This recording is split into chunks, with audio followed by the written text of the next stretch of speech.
మాకు ఫస్ట్ కాడి నుంచి మాకు న్యాయం జరగట్లేదు సార్. దయచేసి మీరన్నా మాకు న్యాయం చేస్తారని మీ ప్రభుత్వాన్ని కోరుకుంటున్నాను సార్. ప్రమాణ పూర్తిగా మిమ్మల్ని అందరినీ మాకు న్యాయం చేయండి. వాళ్ళు పార్టీలో ఫీలింగ్స్ పెట్టుకొని ఇవాళ మా ఇల్లుని దారుణంగా పడేశారు సార్.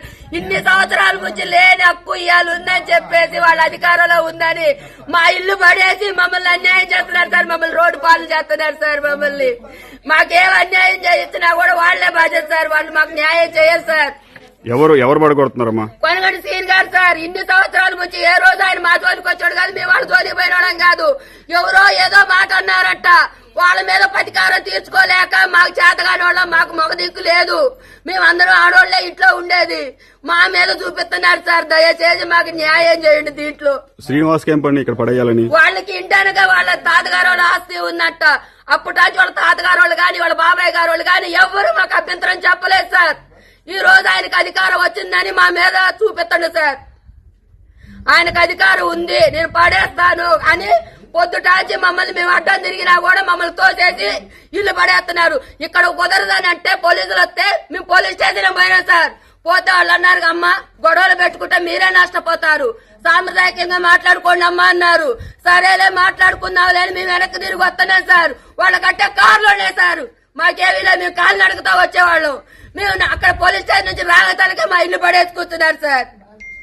మేము అక్కడి నుంచి రాగతలకే మా ఇల్లు పడేశారు సార్.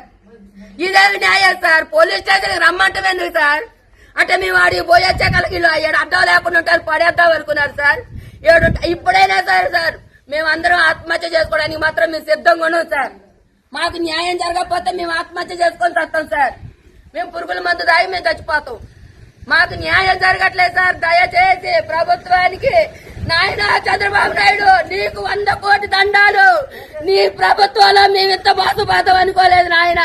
నీ ప్రభుత్వం కోసం మమ్మ ఎంతో ఆరాటపడింది. మీకోసం చీరలు కట్టుకొని ఊరూరు తిరిగినందుకే మా అమ్మకి ఇంత ఇల్లు వాకిలు లేకుండా చేస్తున్నారంటే మీ దేశానికి నమస్కారాలు తండ్రి. మీ తెలుగుదేశం పార్టీకి 100 కోటి దండాలు తండ్రి.